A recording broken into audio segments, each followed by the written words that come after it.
welcome to this second season of Seasoned Scholar program. Here we invite experienced researchers all over the world to know their journey and get some precious advice in the field of research and technology, in academics, in research, how to excel. So today we have our guest, Ernest Fryar, and he is the professor at Department of Earth and Environmental Sciences, University of Kentucky. He has a PhD and MS in geology, and he himself is going to unfold his journey.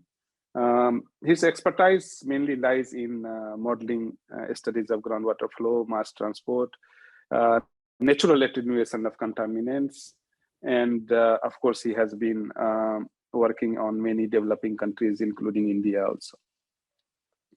He is the one, those like, as my field, I also started with hydrogeochemistry, and being in that field, of course, I did reach out for him for sometimes postdoc position, or for this matter or that matter, but of course, we follow his work, and he is one of the very earnest kind of person, and rightly so, because he justifies his name, Ernest Fryar.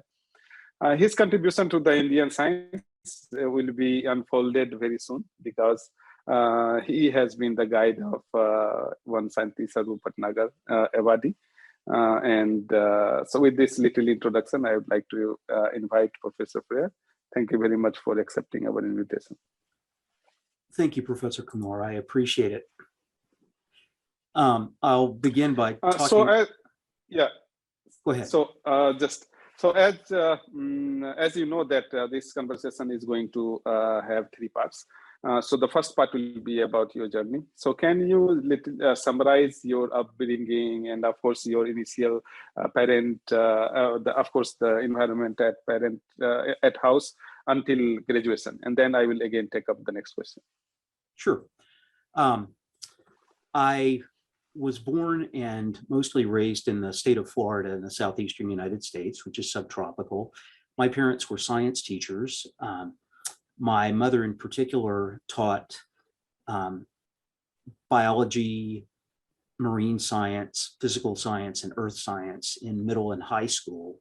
And it was in part through her, as well as my father, who was trained as a biologist, that I became interested in the sciences, first mostly as a hobby, particularly geology. And so growing up in Florida, I collected fossils, I collected artifacts from Native Americans that I found, arrowheads, things like that. And I collected mineral specimens that I found when I was on vacation, or when my father would travel, I would ask him to go to a mineral shop and find something that was particularly local to the area where he was traveling. And so my parents were very patient about that. But I was also interested in things like poetry, history, and it was in high school that I had the opportunity to attend a summer science training program for high school students for 5 weeks at the University of Florida.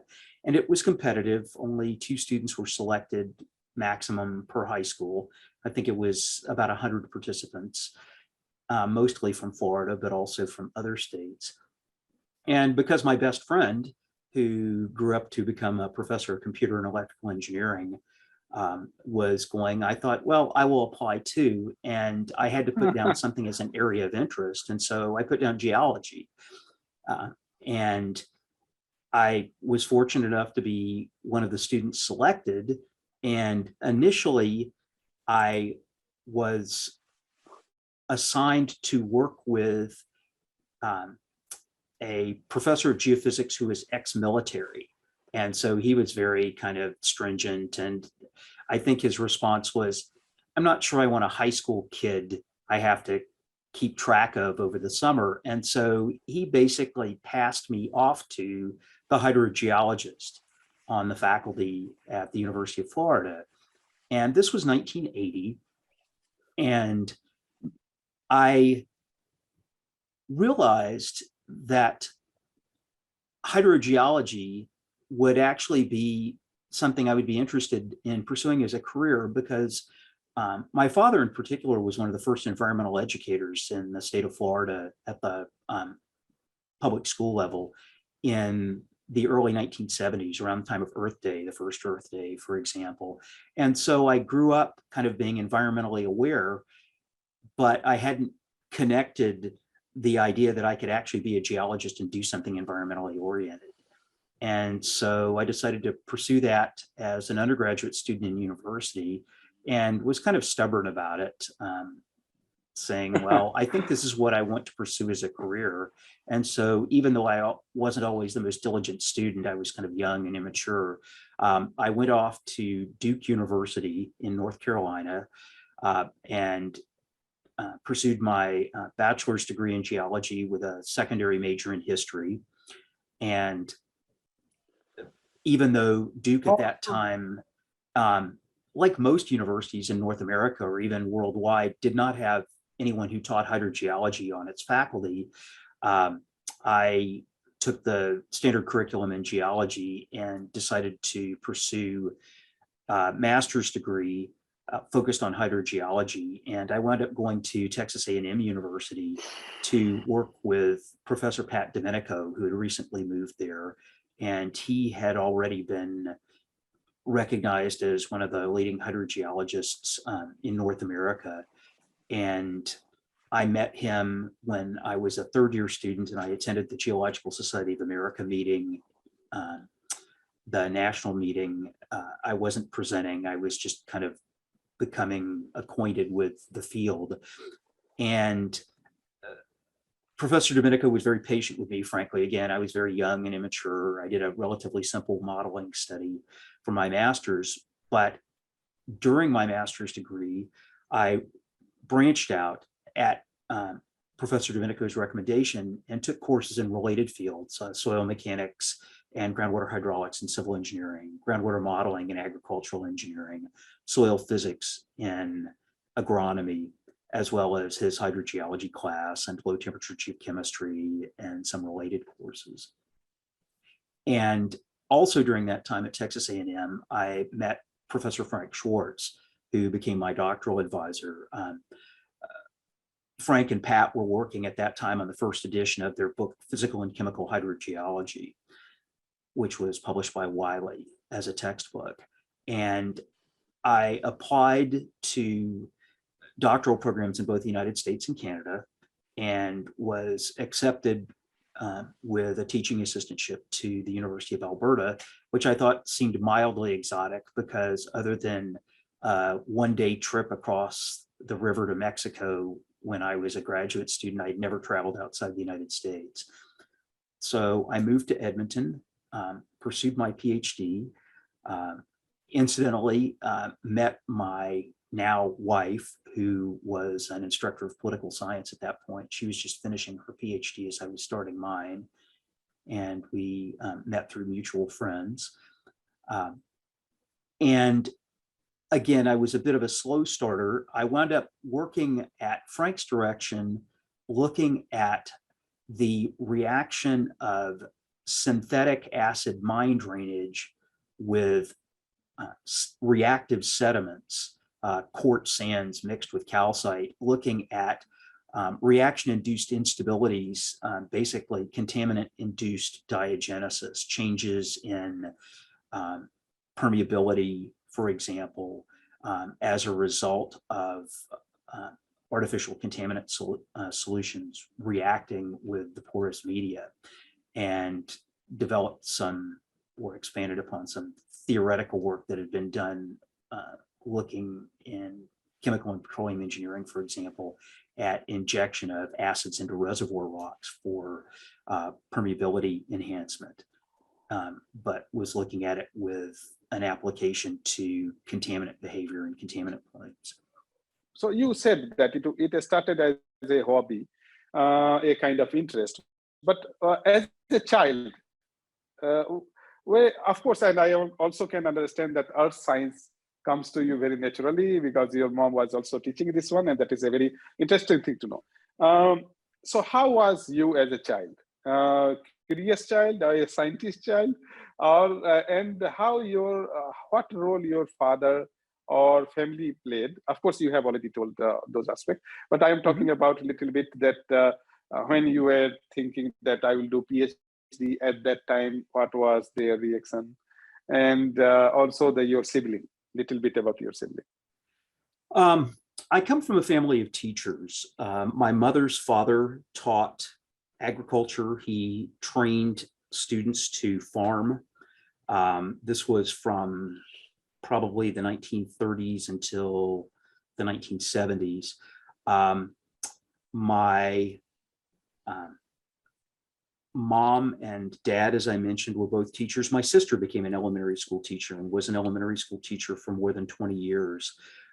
So I think really from a family perspective, it was more about science teaching and encouraging interest in science in young people, which is what my parents did. I was very much a reader as a kid. I loved to read. I still do. And so I was very much oriented in books. I mean, I did outdoor activities like scouts. I was a Boy Scout for a while because my father had been a Boy Scout. But it's funny, even though ultimately I wound up focusing my research later in my career on field-based studies, throughout my undergraduate and graduate studies, my research was modeling and in the laboratory. It wasn't actually field-based. And I wasn't one of the kids who particularly liked to get out and camp and do outdoor things. I mean, I didn't mind it, but it wasn't something that, so that was were my outgoing. preference. Yeah, I was kind of bookish. I mean, I did a little bit of athletics. I ran track for a season, things like that, but I was pretty bookish. My parents were supportive of whatever I wanted to do, I think, as long as I was academically engaged, and I was. And so I think they were happy when I wound up deciding that I wanted to pursue higher education in the sciences. I think at that point, I didn't necessarily think about going on to a PhD. I mean, I was aware of what a doctorate was because my father has a doctorate in education, in educational studies. He has an EDT. But for me, it was just thinking, I want to continue to study this in whatever way that I do. And so, for example, one of my professors, when I was doing my master's degree, one of my thesis committee members had encouraged me to consider going to law school to pursue environmental law. And I thought about that a little bit, but I decided ultimately that I wanted to continue to study. And I think like a lot of young science students, I mean, university students, even now, I thought, yes, I'd like to teach, I'd like to conduct research without having a full appreciation for just what a long and challenging path that can be. So as I said, I was young, a bit immature, and I just kind of continued to bumble along through my studies. But throughout it all, my family was quite supportive, and they continued to be supportive. Yeah, I mean, here two things are, and you are explaining it pretty well. And honestly, one thing about the very interesting is that you took geology and history. That kind of combination is not available in India, even if I would say. So is what whether they were being offered at the US? Because even now we don't have such kind of combination. So how did you end up with having that kind of combination in graduation? In the US educational system in particular, there is an opportunity to select different, as we call them, majors. And it's really centered around the idea of the liberal arts.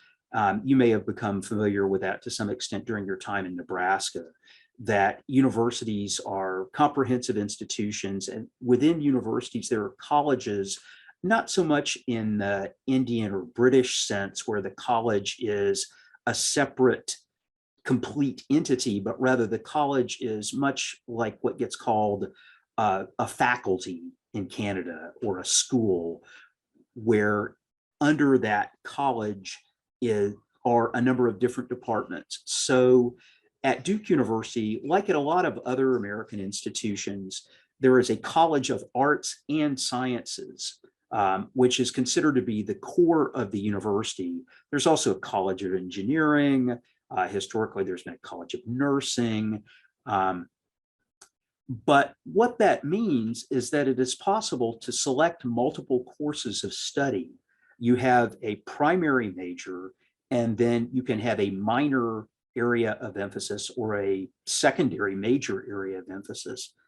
And so for me, because of my interest in history and the fact that I had earned some university level credit while I was in high school, which is not that uncommon in the United States. There are programs like the International Baccalaureate Program, the Advanced Placement Program, dual credit enrollment, among others.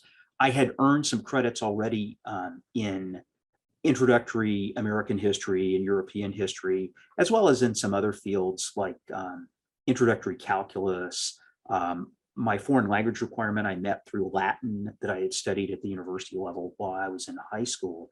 And so I already had some credits available to me for history. And I thought, why not take the additional courses possible to earn a second major in history? Not because it was required at all. You simply have to have one major, and I had already fulfilled that or was fulfilling it with geology. But simultaneously, I thought I will take history because I'm interested in it. And to some extent, that has informed the way I have moved forward through my career. Partly it's a bit unorthodox because I have pursued things that are of cultural interest to me as or in connection with my work on water issues. I am interested in not just water from a scientific perspective, but also water from a cultural perspective, because I think particularly now as scientific research becomes ever more interdisciplinary, it is important to understand not only the different scientific perspectives associated with water within the geosciences, hydrogeology, geochemistry, geomorphology, for example, or within related sciences and applied fields like civil engineering and soil science, but also social science perspectives as well. How have people used water in the past? How are people using water now? How are they likely to use it in the future? And how does the human factor kind of inform how we approach our science?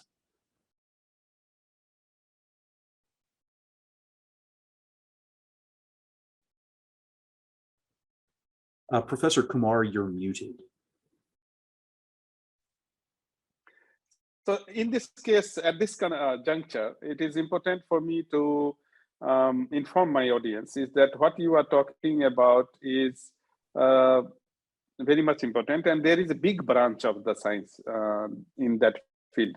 I mean, how civilization, how wars have affected the water distribution and availability, and culture evolved.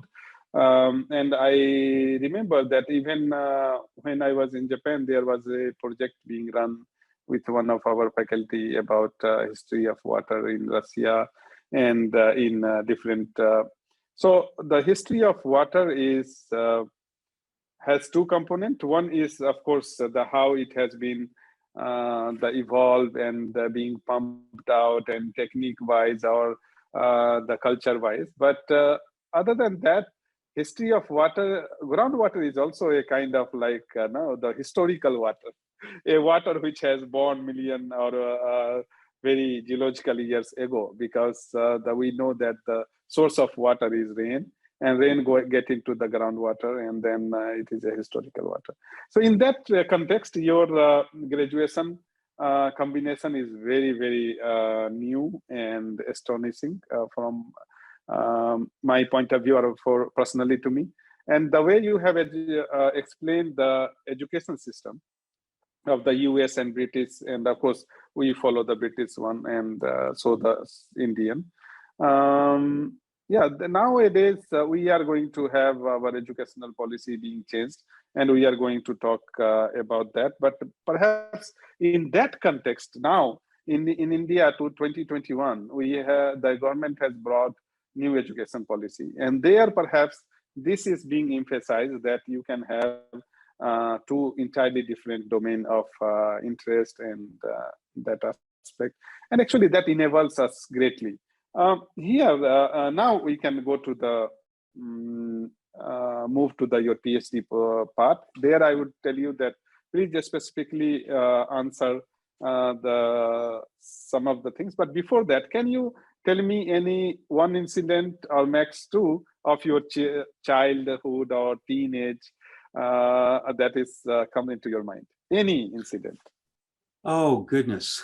There are so many. I think part of it is just the satisfaction that I felt as a child when I would find a particularly nice fossil, like a large tooth of a fossil shark, or when I would find a particularly nice artifact like an arrowhead. There were Native Americans who lived in Florida prior to European colonization, who, like Aboriginal people everywhere, made use of the locally available materials.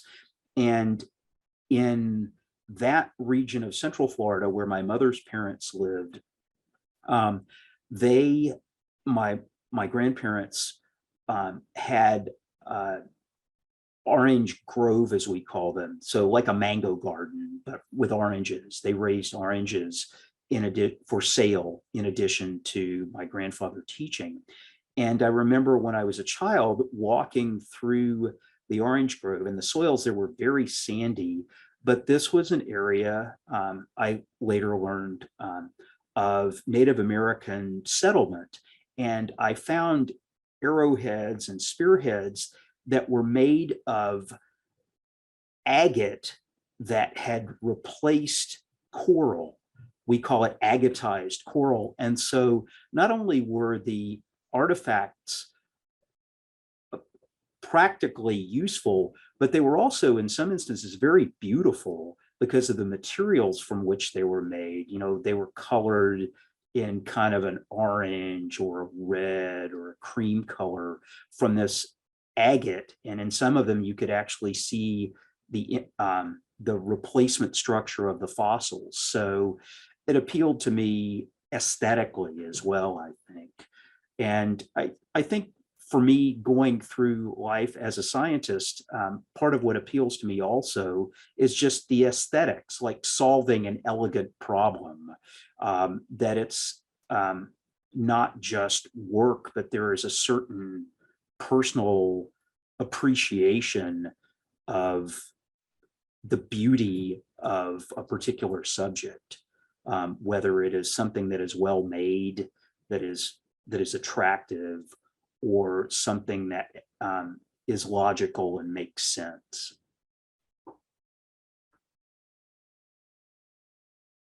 You're muted again. About your very perfect answer, actually, the very elaborative. I am about your PhD, you were talking about, of course, we want to specifically know how did you reach to your research question, and whether the journey was very smooth or it has some bumps, it has some conflicts with the supervisor, or it had those elements or not, the thrilling one, or how has been the journey? My journey was not at all smooth. I mean, in some ways, it was not too difficult, but in other ways, I made it more difficult than it needed to be. When I started my PhD, I was 22. I had completed a master's degree, but I was just very immature. And so I was not achieving the highest marks that I could, but my advisor was very patient with me. And so I say I basically grew up during my PhD studies. My advisor had suggested that I conduct these experiments in the laboratory doing column studies, much like the kinds of columns even that Henry Darcy did for his kind of seminal studies of hydrogeology, looking not just at fluid flow, but reactions. But as I said, I was a very bookish kind of kid. And so I didn't develop a lot of practical skills. And as a result, I had to acquire those skills in terms of fabricating the columns and learning how to do the laboratory analyses for dissolved inorganic carbon and to run the atomic absorption spectrophotometer for analyses of metals. I had to do that through trial and error. And in addition, as I was going to mention, my advisor, Professor Schwartz, moved 2 years into my PhD program to the Ohio State University, where he took an endowed chair position. And so that was complicated because I was already engaged to my wife at that point, but I felt to move with Professor Schwartz. I could have remained at the University of Alberta and taken a separate advisor. In fact, Professor Joseph Toth, who was really the founder of regional groundwater flow theory, was another of the professors on my committee. I had had him in class. I had been a teaching assistant for him. And in fact, he, for administrative purposes, became my co-chair, but I felt it was important to move with Professor Schwartz, in part because I had been slow in starting my experimental studies. And I had taken time, frankly, to write up the results of my master's thesis for publication. And so I thought it was necessary to spend time under Professor Schwartz's tutelage in Ohio. Because I was an American citizen, it was a little bit easier than it would have been otherwise, because I did not have to withdraw from being a student at the University of Alberta. I had already completed my classes that I had taken for my PhD. I had completed my doctoral qualifying exams, and I could move to the United States and basically work as a lab technician because I was a United States citizen. So in effect, it was like I was a visiting student at Ohio State, but I wasn't formally enrolled as a student. I was an employee, and I remained enrolled as a doctoral student at the University of Alberta during the almost 2 years I spent in Ohio. And during those 2 years, I did a lot of the experimental work for my PhD, but I was not satisfied with the work that I had done. I was not able to complete it. And so I returned to Canada after getting married and just continued with my laboratory experiments, finishing them at the University of Alberta while I was starting to write up the results for my doctoral dissertation. And at the same time, I was applying for positions both in the United States and in Canada because my wife was a Canadian citizen. And I wound up being offered a position as a research associate was the title, but basically it was a staff scientist position at the University of Texas at the Bureau of Economic Geology, which is kind of an old-fashioned name. It's the State Geological Survey of Texas, but it's a research institute affiliated with the University of Texas. And so I interviewed a year before, actually a year and a half before I completed my PhD, and they agreed to wait until I had my laboratory work completed and a first draft of my dissertation completed. And then my family and I, by then my wife and I had our first son, moved to Texas, and I started my work there as I finished the writing of my PhD. That is not a path I would recommend for most people because it involved, you know, a lot of long nights. We had a very young child at that point, but both my employer and my professors were very patient, and I was able to finish, but it was not a direct path. Are we talking about Franklin W. Schwartz? Mm-hmm. Yes. So this is, I just for the audience, he is a author of Fundamental of Groundwater and a very, very big name in the groundwater field, isn't it? Yes, that's correct. He has earned the Meinzer Award of the Geological Society of America, which is the highest award in hydrogeology in North America. He has also received the John Hemm Award from the National Groundwater Association and multiple other recognitions. He's one of the really senior hydrogeologists in North America. In fact, both he and Professor Domenico, my master's advisor, with whom Professor Schwartz wrote his first book, as well as Professor Joseph Toth, who was my doctoral co-advisor, Oh my all God. were recipients of the Meinzer Award from the Geological Society of America. So I was very fortunate to have three very distinguished mentors who also were very patient with me. Actually, here I would take some leaf from Harry Potter novel. There was a concept of half blood and pure blood. You are the pure blood groundwater scientist because of your pedigree, who taught you. In that, it will be not a mistake or overstatement if I say that in that sense, that who has taught you or guided you or supervised you during your master or PhD, you are true blood groundwater. I mean, a kind of, it has been passed on. Baton has been passed on to you. And of course, now I can understand that why you are such a serious worker in this field. Yeah, so I mean, these books, these things has been guidelines. Any go-to book for any beginners, or even now, if I have to answer some critical question, I can go and check out the book, and then from there defend our finding. Yeah.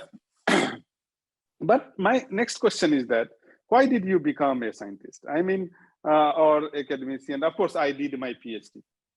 So now what?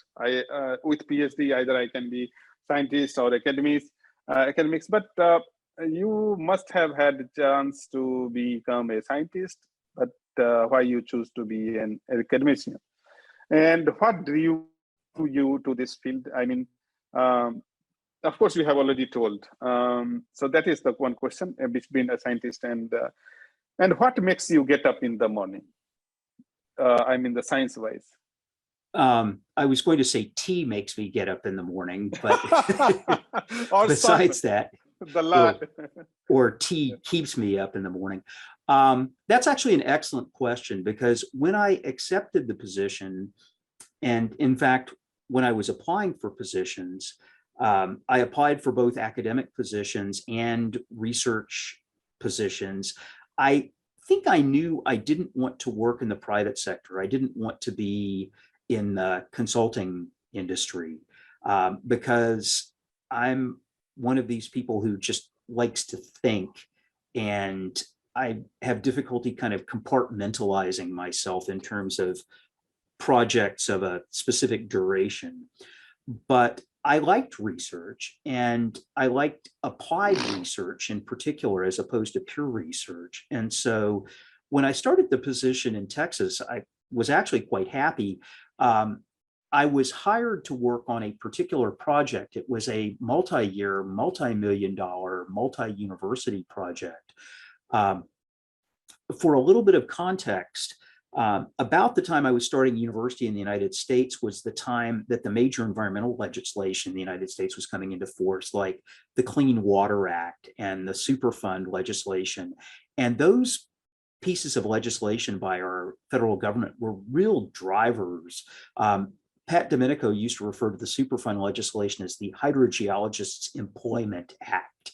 And he was kind of joking, but what he meant was that because of the push to clean up industrial sites, because of the legacy of heavy industry in the United States, and not even just factories, but even petrol stations, and later contamination by agriculture, that there were enormous opportunities for people to work in cleaning up that pollution. And that was kind of the second wave of hydrogeology after water supply as kind of the first wave. And now the pendulum has kind of swung back somewhat to water supply, not just in the United States, but globally. But as a result, when I was finishing my PhD, when I took this position in Texas, it was to clean up or to work as part of a team characterizing a site that needed to be cleaned up, a Superfund site that was the actually United States nuclear weapons assembly factory. It was where our nuclear bombs were built. And so it was a very high security site. Unlike a lot of other sites in the United States, both private and government sites, the contamination at this particular site was not as widespread. There are other sites in the US nuclear weapons complex where there were enormous contaminant plumes of radionuclides and solvents and heavy metals and other pollutants. This site in the high plains in Northwest Texas, there was some contamination of groundwater by solvents, shallow groundwater. There was some contamination by high explosives, not much contamination by radionuclides, but the real concern was that this site was overlying and was overlying the main aquifer for that part of Texas and was adjacent to the municipal well field for the city of Amarillo, a city of about almost 200,000 people, which of course by Indian standards is not that big. But in the United States, it was a major concern. Was this site affecting the municipal water supply for this city? And so I was part of a team that was assigned to do field studies of the groundwater chemistry to understand groundwater recharge, because to understand the chemistry of groundwater, it is necessary to understand the physical flow of groundwater. And on the other hand, by understanding the chemistry of groundwater, it can also tell you something about the physical flow of groundwater using ambient tracers. And so that was really kind of coming full circle to the project I had worked on when I was in high school. I had mentioned that I spent a summer at the University of Florida. I wound up being a field assistant for a student who was looking at the interaction between groundwater and surface water in a protected wetland area in a state park in Florida. And so throughout my university studies, through graduate studies, I actually didn't really do any further field work in hydrogeology. I mean, as a geologist, I went to do, field mapping exercises and things like that, but I wasn't doing studies related to groundwater in the field. And this project in Texas brought me back to field studies, and I really liked it. But I realized after a couple of years in this position, even though it was affiliated with the university, it was a research institute. And so I was not a faculty member. I was working with students, but I was not supervising them as part of their studies.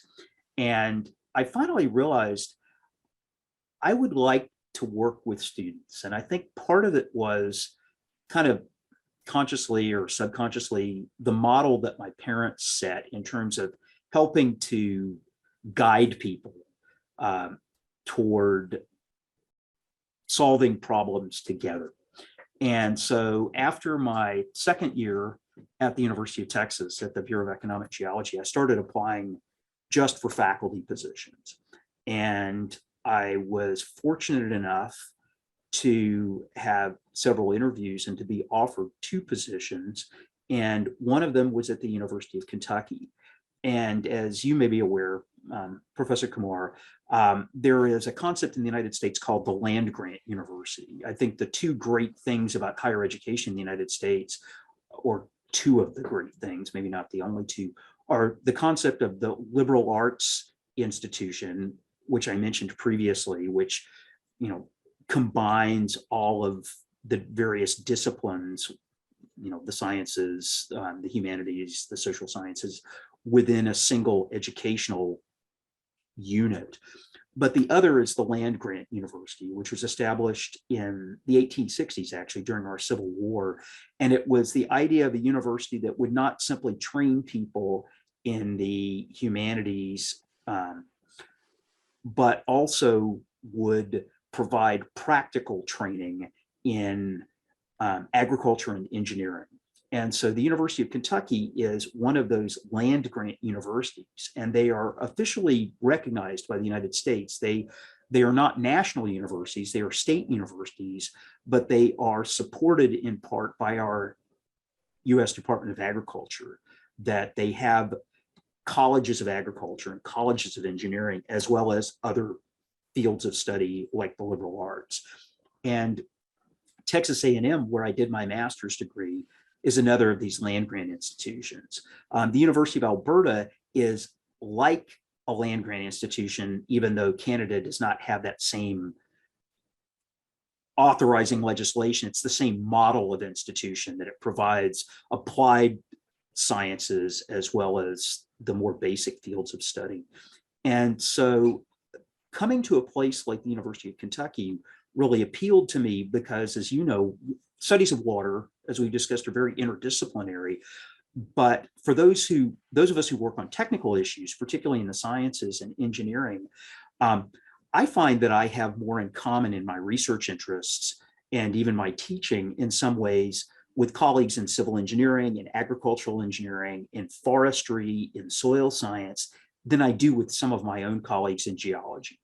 And so the opportunity to collaborate with faculty members and to, in effect, share students with faculty members in those other related fields was really appealing to me.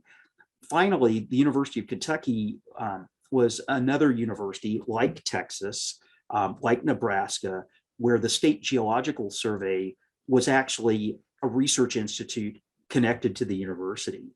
So in the United States, practically every state has a state geological survey. In about half the states, the Geological Survey is a government agency of the state government. But in the other states, the Geological Survey is affiliated with one of the public universities in that state. And so that was the case in Texas, and it's the case in Kentucky. And so I also have colleagues at the Geological Survey with whom I can collaborate. And having come from a state geological survey at a university, I appreciated the value of that. And so that was really my motivation for coming to Kentucky, and it has continued to work out beautifully. Wow, it's been, I mean, it seems like you have nothing done without having a very, very proper and a strong reason. And it's nice that there was a drive and there was, but just because looking after your work and also the sincerity and the knowledge, didn't you get afterwards some offer from some other national university in the US? I occasionally had the opportunity to apply for other positions. I was not, specifically offered a particular position, but I was encouraged to apply for several different positions at different times.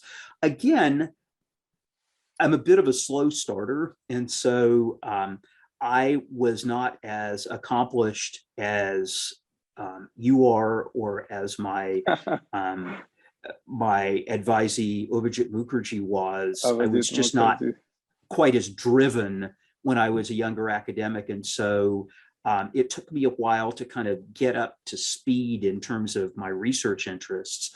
I wasn't sure I wanted to continue doing the same types of studies, laboratory studies I had done for my PhD. I actually liked doing field-based studies. And so part of what also attracted me to the University of Kentucky, and part of why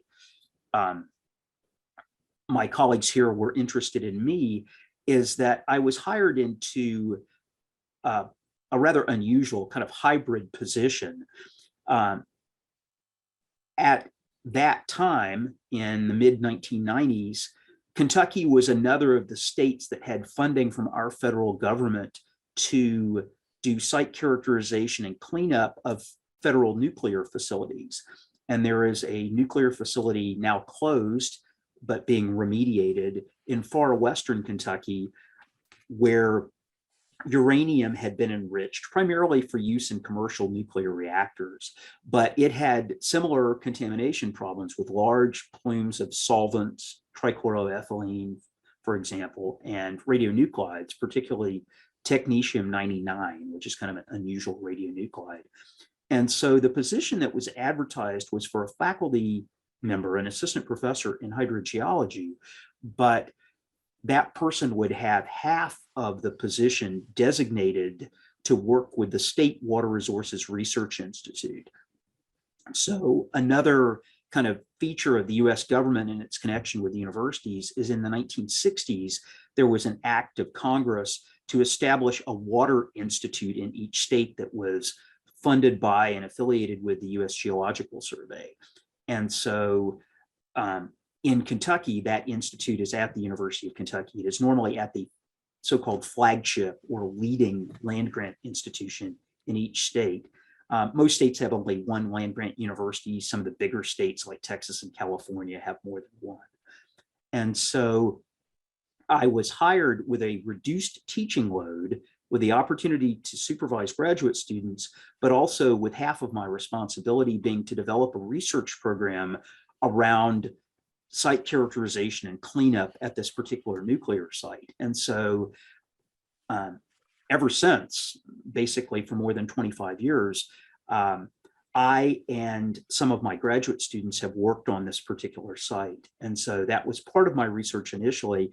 And it was kind of an outgrowth of the work that I had done in Texas, not only in terms of the type of site, but also that it was field-based research. And so that was really how I became involved in part of my research activities being very field focused. The other part, which is kind of ironic, is around the time I got tenure in 2001, which was by no means guaranteed because I had been kind of a slow starter, but I was recommended by my department. I was contacted by Abhijit Mukherjee, and by coincidence, I was also contacted by a colleague who is a professor of hydrogeology in Morocco, who had read one of my papers. And Abhijit had started a PhD at Calcutta University, had finished his master's degree, but he was interested in transferring to continue his PhD in the US. And I said, well, I have never taken a student directly from outside the United States. My first PhD student actually was Indian. He was Punjabi. He did his bachelor's and master's degrees in India, but he had come to the United States to do a second master's degree. And so he wound up working with me on his PhD. And so I had experience working with an international student, but I hadn't recruited directly from overseas. So here, because we are now moving to another section of student, and talking about those aspects, and of course that I wish to talk in length. So this season we have added one different segment where I invite some of the students to ask the 2 to 3 questions from themselves. This is not prepared. This is just a. And so we have today with us Ashwin Singh and Chandrasekhar Bhagat. Can you please switch on your video, Ashwin, as well? Hello, sir. And good evening. Good evening, sir. Good evening. Yes. So these two are of course, they are doing PhD with me, and Ashwin has submitted, and Chandra is going to submit very soon. So here I will give you of course, 2 questions each. Any of you can go first, or one question first this, and then another, that way also you can ask. Hello, sir. Hi, Sean. My question is, My question is related to how you select a PhD student.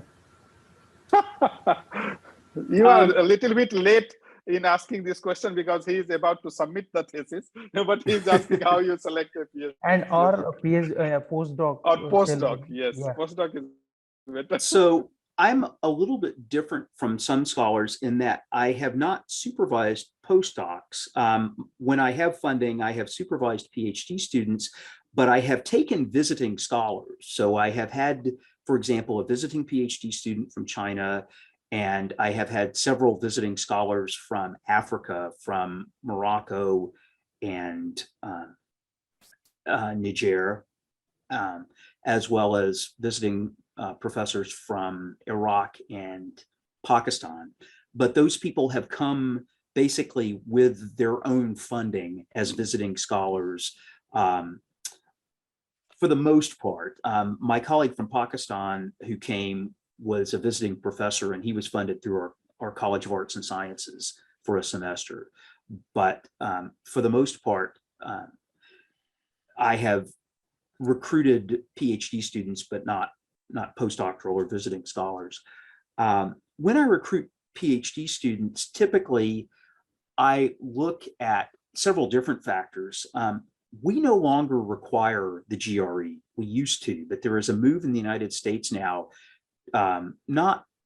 still not common, I would say, but becoming more common, to de-emphasize the GRE. We still require TOEFL or IELTS scores or IBAN for international students whose first language is not English, but otherwise we are not emphasizing standardized test scores anymore.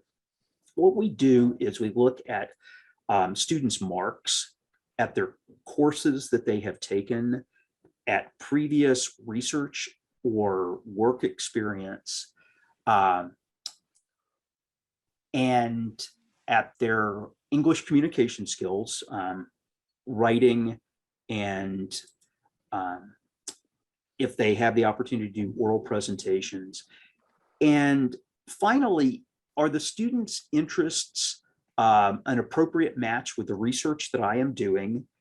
And is it a project that I am currently working on? Because I will have students who contact me about work that I've done in the past saying that they are interested, which is great. But if I'm not currently involved in a specific project on that topic, it's less likely that I will take a student on that topic.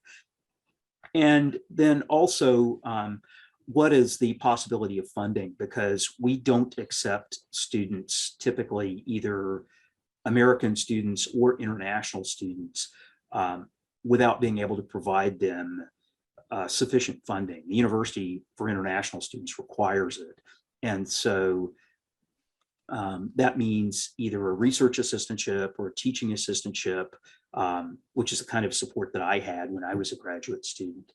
And for international students as well, English proficiency is important because our students typically at some time during their studies will wind up working as teaching assistants, as laboratory instructors, for example, or as lecture assistants.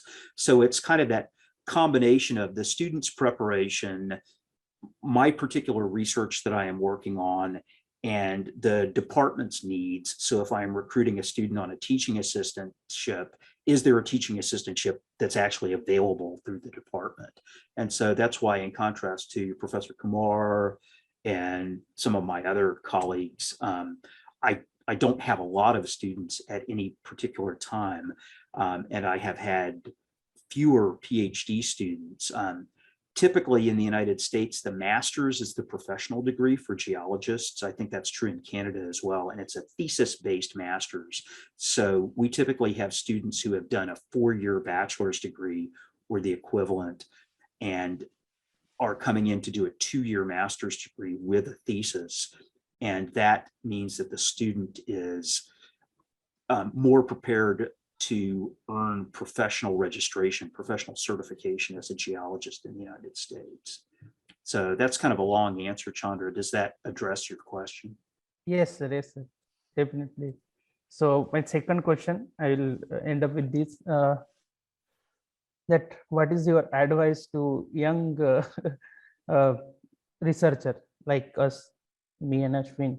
So means, is there any advice you can give from your experience?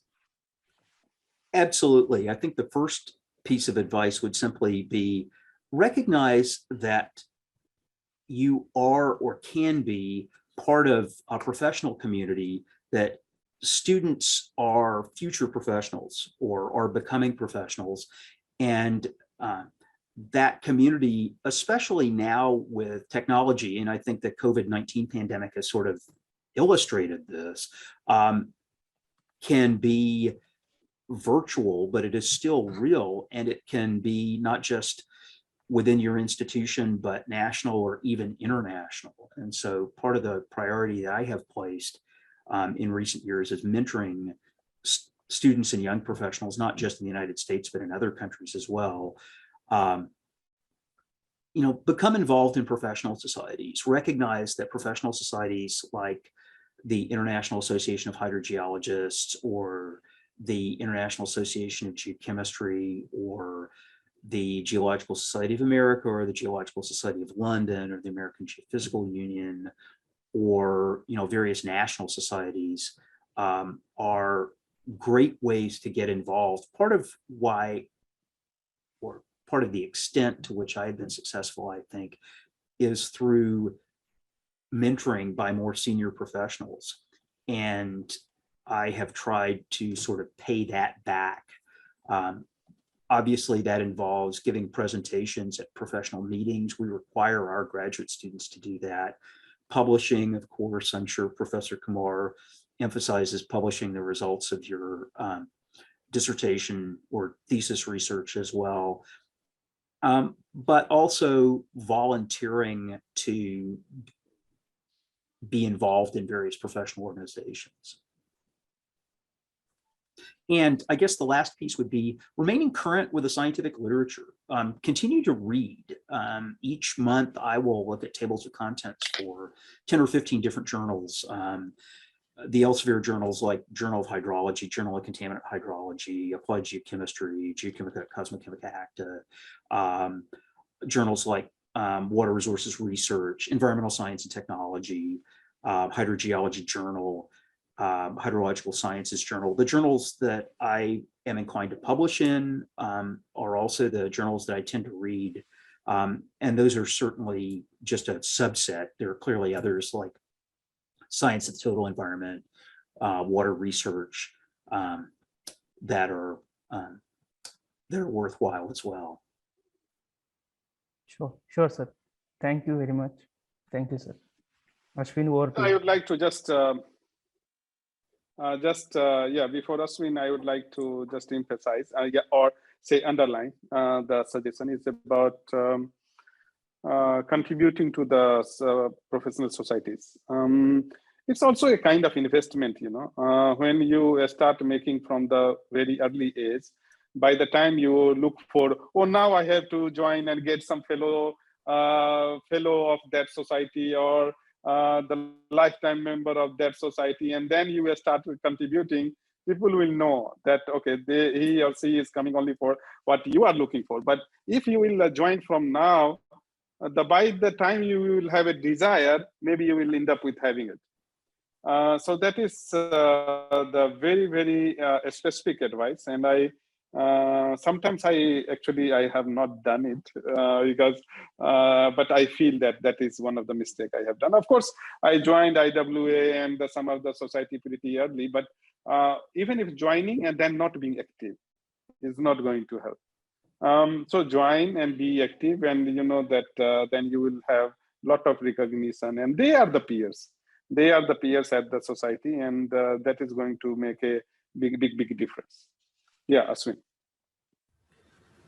So my first question is, what is the greatest challenge that you see in the field of groundwater research that according to you is going to become a major problem in the next 50 years? And my second supporting question would be that... No. Supporting question or what? This is the first question, part first of the... Okay, so part 1B. Okay. And my second question would be that what skills you think will be required to be incubated by early career researchers like us? Oh, wow. So I am increasingly aware of what I do not know or the skills that I do not have. And in terms of looking at how the field is evolving, clearly global climate change and associated population and development pressures will continue to be critical. And I think the most important challenge and also opportunity now is really integrating very careful site-specific studies with big data analysis. And that is not really my skill set. I've been peripheral with that, but I think as I have seen the field evolve and the journals that I mentioned, I think are representative of hydrogeology and related fields. I think that is becoming increasingly important. And I think it's also really providing an opportunity to young researchers globally that kind of levels the playing field in terms of data availability. Of course, it's important to recognize the gaps in data spatially, time-wise, but also to recognize that not all data are equal, that there are a lot of less well-documented data that are potentially available. At the same time, there's some very good data that are not always available, as I'm sure Professor Kumar knows. In developing countries, and countries like India in particular, a lot of data is not quite under lock and key, but maybe the purview of government agencies that don't share the data. And so in the United States, I think in North America and Western Europe, perhaps in Japan, which Professor Kumar knows, and other high-level developed countries, there's really a push toward data sharing. And the journals are really emphasizing now data accessibility. And so that is increasingly an obligation, but it's also an opportunity to be able to work with large data sets to kind of fill in the gaps, as it were, and to do comparisons across different regions in terms of hydrologic processes, for example. So that's kind of a single answer to both questions, that I think, there are great environmental and societal challenges. It's really difficult to decouple water quality challenges from water supply challenges. Certainly that's been pointed out elegantly by Professor Kumar's work on COVID-19 in India, for example. But at the same time, just because of the explosion of digital monitoring and frankly, the increased growth of the environmental sciences, including geology, that there are enormous data sets out there, and availing ourselves of technologies such as remote sensing and artificial intelligence, but making sure that the studies that are being conducted are founded on good data. All of that's going to be crucial. I am very happy that you have brought it, that maybe AI and ML is going to be a little bit or slowly removing the monitoring part. Of course, the groundwater, the turn for groundwater will come late. First, maybe the river, environmental water, surface water, or the wastewater will be monitored through those systems, but groundwater also eventually has to. So if your skill set has to remain pertinent in next decade, you have to learn this. Maybe Professor Fryar certainly can afford only to get himself updated about the problem, because problem will remain same, chemistry will remain same, source, the trigger will remain same, the cause and fixing will remain same. But as far as monitoring is concerned, or even some part of the fixing is going to be developed is AI and ML based. And there, I think a student needs to step up and do the work. And that is what I am keep challenging them. And let's see how it is going to be. But my sincere, gratitude to appear at this night and asking very, very interesting question. I hope Professor Fryar enjoyed the question. Very much. Thank you. Thank So you. you two may now leave, and I will continue with. Thank you, sir, for the opportunity. Thank you. Bye-bye, sir. Bye-bye. Before binding it and going towards, of course, they have made my work very easy because they already asked you a lot of advice. If I would say the milestones or turning point of your career, professional career, some of the, what are those, if you will remember from after PhD? So that's actually what I was about to speak to before the students asked their questions, that it was a coincidence that around the same time, within a period of several months, that Abhijit Mukherjee contacted me about doing a PhD. And I had said to him, because his background was actually in engineering geology at that point, he had worked on landslides in Darjeeling. I said, you have a good geology background. He was very interested in working on arsenic in India. And I said, I have no background on arsenic. And in fact, I have never traveled outside of North America. So this will be a stretch for me. But I said, come do a master's degree. At that time, from where he was doing PhD? He was at Calcutta University. At that time, Yes, he had started his PhD. No, he was still in Kolkata at that point. That he contacted me from Kolkata. And as I said, I was a little bit concerned about the prospect of taking a student direct from overseas, but he seemed, well qualified and very determined. And so I said, come do a master's degree with me first. I realize you already have one master's and you have started your PhD, but do a master's with me in hydrogeology, focusing on hydrogeology. And we will do field work in Kentucky. And at the same time, we will lay the groundwork for you to do this project in India. And so he did that. And simultaneously, my colleague from Morocco reached out to me by email and said that he would like to collaborate on this study of water chemistry in a regional aquifer system in Morocco. And I said, that sounds interesting. Sure, why not? So really, that was 20 years ago. And that was my pivot to not entirely, but to significantly becoming involved with international research and technical training and outreach, particularly in developing countries in North Africa and South Asia. And so Abhijit came to work with me. In 2003, I had the opportunity to travel to Morocco after a conference in Spain and met my colleague there for the first time.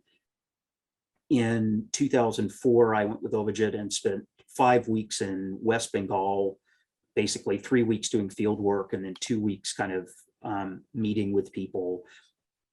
And then really from there, it took off. And so Abhijit continued to do work on arsenic, finished his PhD on that topic, and then went to do his postdoctoral studies with Bridget Scanlon at the Bureau of Economic Geology at the University of Texas, where I had been. So he basically was doing my career trajectory in reverse. And then I wound up taking another student, actually from Nepal, who was on leave from the government of Nepal, the Department of Mines and Geology, who worked with me again on topics in Kentucky for his master's and his PhD. I took a student who was from Eritrea originally, who had finished his master's, or was finishing his master's at KTH in Sweden, where Prof. Bhattacharya is. he was working with another professor there at KTH, but again, he was working with somebody I knew. And so again, he worked on topics in the United States. And meanwhile, I continued to collaborate with colleagues in Morocco. I hosted my first colleague as a Fulbright scholar in 2005. I hosted two other colleagues in 2008 and 2011. And also in 2011, I received the first of two grants from the US State Department to start training excuse me, graduate students from developing countries who were not coming to the United States to do their degrees, but rather were working with US mentors to develop their skills, soft skills and hard skills, science communication, as well as field skills, remote sensing, modeling, working with me and other colleagues here at the University of Kentucky and at other universities, particularly the University of Georgia. And so we worked with students from Morocco and Egypt and Turkey and Indonesia through these two projects. I wound up being a Fulbright scholar for a semester for 4.5 months in Morocco. I got National Science Foundation funding to study arsenic along the Mekong River in Thailand with one of my graduate school classmates who was one of the leading hydrogeologists in Thailand. And then I was invited by a colleague who was originally from China, who is a well-regarded hydrogeologist here in the United States, Professor Chen Zhu at Indiana University, to work with some of his colleagues in China. At the same time, the work that I was doing was following several different prongs. So part of it was natural attenuation of contaminants in groundwater, some of them geogenic like arsenic, some of them anthropogenic like chlorinated solvents and radionuclides. I was working on groundwater stream interactions because the site where I was working in Western Kentucky, the nuclear site, I realized was a site where the contaminant plumes were actually discharging to streams. And so we were looking at not just contaminant fluxes, but water fluxes to surface water, groundwater fluxes to surface water.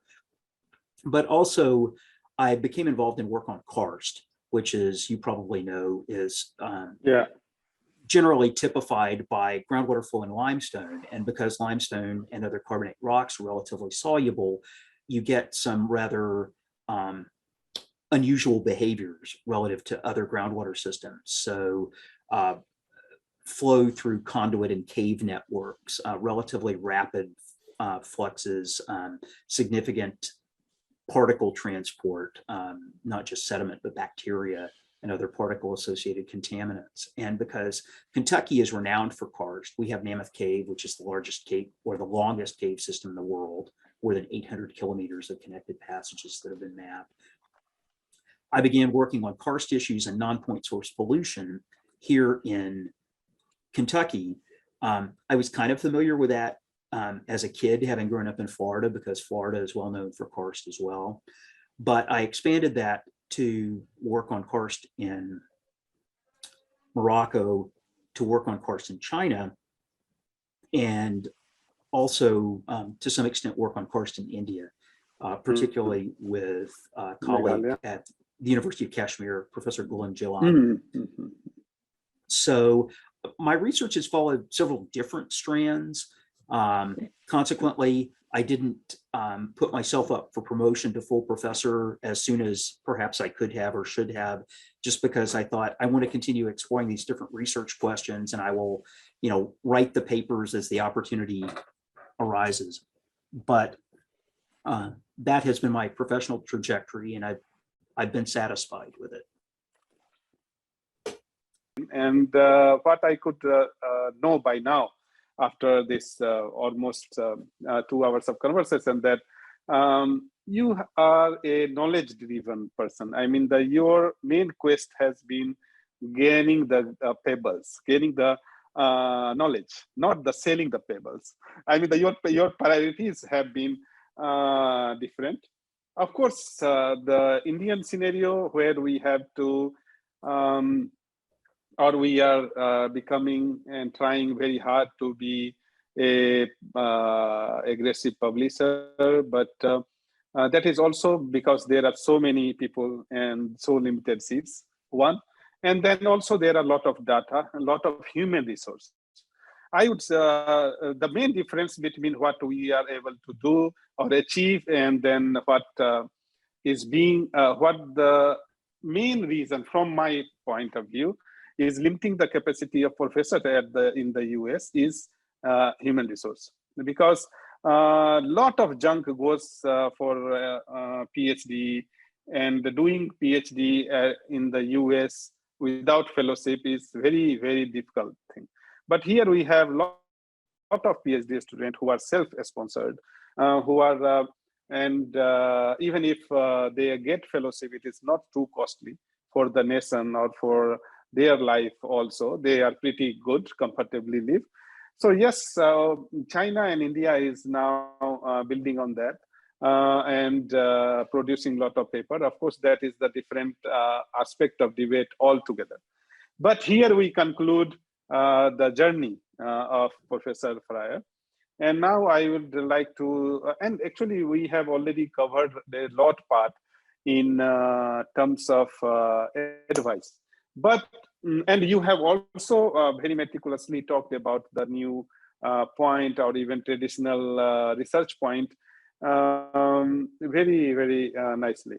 Now the remaining question that I would like to pose to you is that, you know, of course, the financial part of doing PhD, the uncertainty part of getting another job after PhD. So how was that part? And how was the role of your better half? Oh, that's an excellent question. In terms of the financial part, as I mentioned throughout, I worked as a teaching assistant. Actually, my first year at Texas A&M, I was on fellowship. And for 1 year at the University of Alberta, I was a research assistant. But particularly for my doctorate, part of the reason I was able to afford it was because of the support of my wife. She supported me emotionally. She helped to support me financially. Even at a time when she herself was working first as a lecturer, as a non-tenure stream lecturer, and then as a civil servant. She was a policy analyst. Her background was in political science with an emphasis on energy policy, because as you may know, Alberta is a major energy producer. I joke it is like the Texas of Canada. And of course, the oil sands in Alberta are one of the largest hydrocarbon deposits in the world. So she worked for the government of Alberta as a policy analyst, interacting with people in the petroleum industry as well as in government. And part of the reason we moved to Texas is that she was able to find a position also at the Bureau of Economic Geology, doing policy analysis there. She was very supportive of me taking the faculty position, even though she had to move from her family in Canada when we moved to the United States. My wife was very supportive. She moved to the Kentucky Geological Survey, where she was the manager of technology transfer and communication.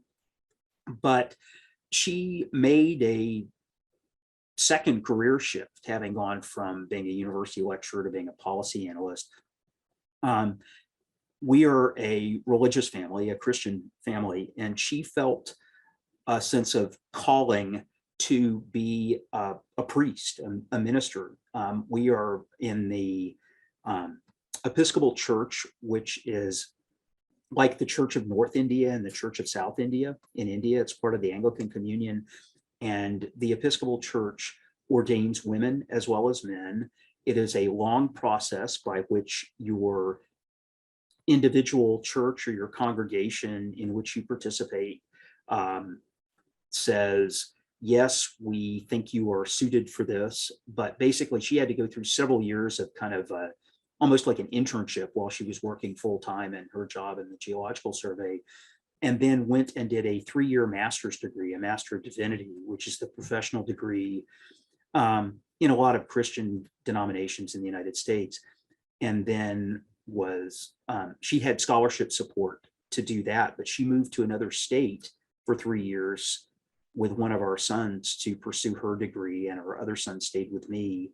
My first sabbatical was in order to spend a year at the university where she was studying, where I taught hydrology and water resources and worked on writing some of my papers. And she now for 14 years has been a priest in the Episcopal Church, serving as minister to small congregations in Lexington and in another town near Lexington. And so it's very much a partnership. She has had to sacrifice a lot over the years in terms of being away from her family, only seeing her family perhaps once a year. It's been longer since COVID. Of course, now with Zoom and cell phones, it's easier, but I would not be where I am without her support. And each of us, I think, recognizes that the other has a sense of calling to the work that we are doing. It's not simply a job, but it's about helping people and hopefully helping society. Of course, after our parents, it is always our better half that sees us through the life. And I'm happy that she has literally did it for you. And so it seems to me a very working and amazing love story, and a companionship, a kind of partnership. Very much. So now just moving towards that, what should, according to you, be the daily life of an academician? I mean, yes.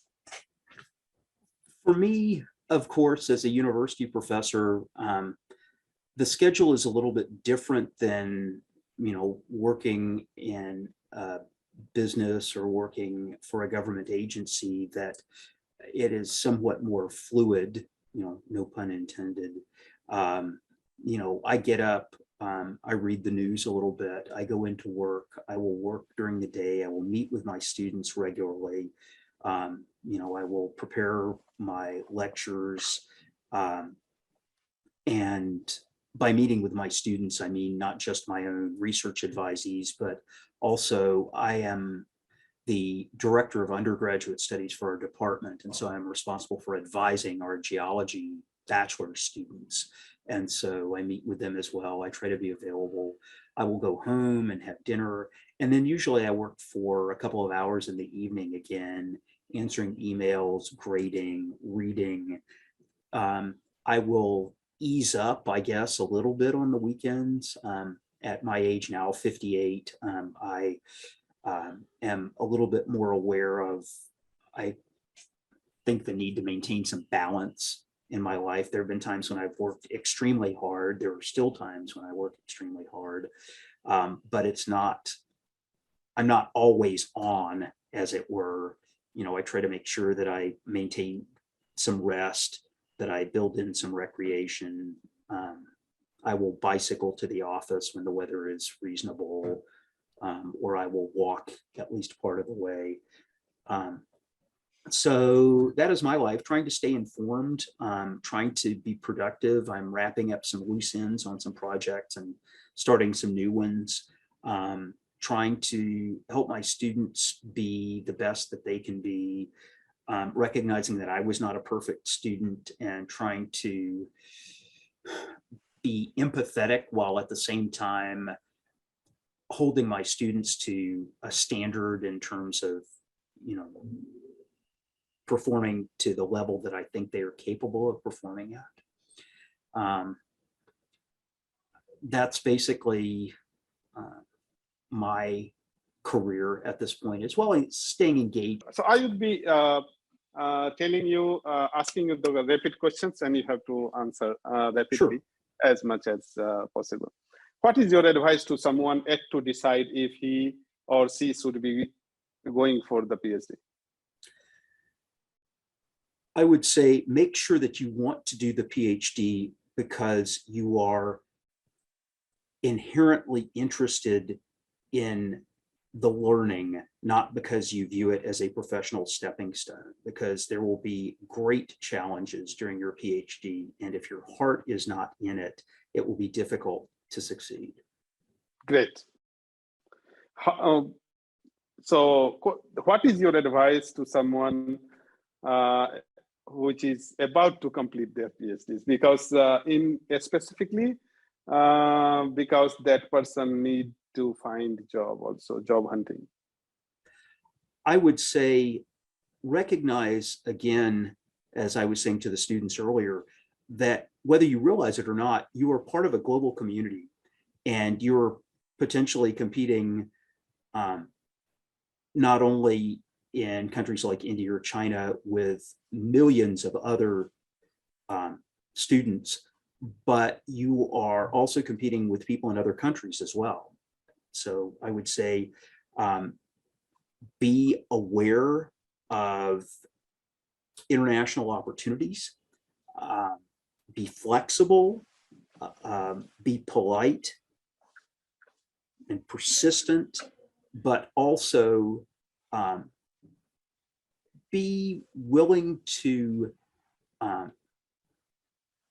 accept some surprises. Things may happen, as they happened with me, that you weren't planning for. Great. I mean, the few of the things are very new, Professor Fryar, because, or not, I would say, people do not emphasize the way you have emphasized it, is that being a global community. It has really impressed me a lot, this term, that somebody who is submitting the PhD should remember they do not any longer belongs to their own country, right? And they belongs to a global company. Actually, the one people who is going to be such can take this pride, can think that now actually somewhere, I was not knowing this is actual feeling, but my interest in the research happened because of the publication. Because I remember that my friend published one proceeding paper, and when I was in master, and we can Google her name, and it appears. So I was very astonished. Oh, just by publishing one paper, people can be Googled. And that has led to my publication recipe. I just wanted to be Googled and be found. And see, the journey started from that quest, and now it is like, yeah, it seems like a great. So this is a great pride, and you have put the caution also that once you are a global community, you are not only competing with Indian, but Chinese, US, everybody, right?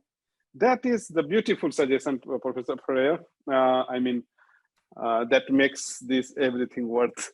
Okay, moving to the next. What is your advice to someone for becoming a good teacher? I would say recognize that it is important always to be learning, not to be static.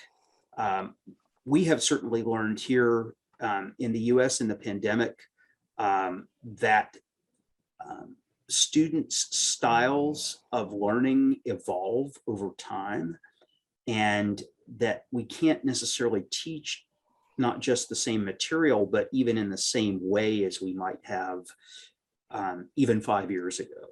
And so I think clearly there are things like incorporating new technology or technology that may have existed but may be new to me, such as more virtual lecturing. But we also emphasize, and I have not always been good at this, active learning, project-based learning, the concept of the flipped classroom, where students spend more time working together. none of the classes that I teach regularly has its own laboratory component to it per se, but I always try to make sure that in each of my upper level classes, I get the students into the field where they can take measurements, where they can see me taking measurements. And so there is always at least some element of hands-on learning involved. And finally, try to relate what you were teaching to, as much as possible, real life issues, real life scenarios. That is part of the reason why I continue to be engaged with the work that I do, is because it continues to be relevant to people's daily lives, hopefully. Advice for becoming good administrator. Oh, goodness. I'm not sure I can speak intelligently to that, but I will try. Time management, number one, and I'm not always good at time management. But I would say people skills as well. Recognize that you are dealing with individuals who have their own strengths and shortcomings and challenges, and try to include them in decision making to the extent possible. No, I mean, so we are talking about, I would come to that, about that lab management. Okay. But here I am talking about administrator as a dean or a graduate program, or Right. let's suppose bigger positions. And that's kind of what I meant, actually, is I think that it is important to take a leadership role, to be willing to take difficult decisions, but also to communicate clearly and to be open and honest with the people whom you are supervising, and to treat them fairly, and to be aware of their own individual circumstances as much as possible. And again, time management. Yeah, that is the key for everything. But here also, because if you are leader, and then it must be more people are waiting for you. And so your 1 minute may cause 10 minutes of waste if 10 people are waiting. How about your advice for becoming a good supervisor? Because in India, we have one award for teachers. And like, so if you would have been Indian, you could have really certainly applied, because my student has become the Bhatnagar Awadi. So please, I also make it work. So how do you approach supervising a PhD student? I think, again, it's important to deal with them as individuals, but recognize that they are part of a community within the lab, and to make sure that they hold each other accountable, that they help each other out, that they point out when I have fallen short, or when they need help. Again, I think listening, modeling the behavior we want to see. Very often when my students do field work, I will be in the field with them, certainly not all the time, not even most of the time, but sometimes, particularly when they're getting started, as I was with Obijit, going to the field in West Bengal to kind of make sure that they are comfortable doing the work, to kind of be there to answer questions, to help them model the work. Part of it too is recognizing the skills that I don't have, or that I am not proficient in. I am not a particularly a strong modeler or a strong lab person. And so as a result, I want to make sure that my students not only acquire those skills if they need them for their project, but also that they have other professors, other staff members who may be part of their thesis committee, for example, who can help to advise them on things that those professors are more familiar with. For example, my students for more than 15 years have been doing environmental microbiology, looking at bacterial transport in cars. I haven't had biology since high school. So I need my students to be able to work with people who are expert in that particular area. And so I tell them it takes a village, that advisory committee ideally is not simply an administrative rubber stamp for the work that you are doing, but they are providing input to your project as well. Great. What I see that you have good number of research collaborators. You work in Morocco, Thailand, India, the US, and several aspects, because as a earth scientist, probably even the problem or investigation remains the same, but every place is a new place. Like a doctor, everybody is a new body. Even if they have to check a BP or something, but the set of the property makes it entirely different. So what do you think is the importance of networking, research networking, and how do you approach for it? How do you respond to it? And how do you maintain it? I think it's critical. I would not have been successful, certainly with my international work, but even with my work in the USA, without networking. And I guess I really learned that with my position at the University of Texas, that I was part of a multi-investigator team, and we really fed off each other in terms of our expertise. I think beyond that, part of it is, again, being engaged in professional societies, taking advantage of opportunities to do interviews like this, to give seminar presentations at other universities and institutes, just to be aware of what other people are doing, to express genuine interest in the work that they are doing, and where possible to be willing to reach out or to be willing to respond to people who reach out to you. And in terms of maintaining, I think, the critical aspect there is it a project that has legs, as we say? Is it something that is potentially ongoing, that can be maintained in terms of future iterations? But also, ultimately, again, I think it comes down to relationships, that my collaborators, not all of them, but my closest collaborators, have also become good friends. And that includes former students like Ovajit, that once you have developed that level of trust, even if you are not continuously collaborating with them, that there is always the potential to reestablish that. And if people know that you have an interest, if they think you have ideas or skills to contribute, and if they know that you have integrity, I think they will continue to work with you. Great. I hope this is the advice part. We are reaching, almost finished.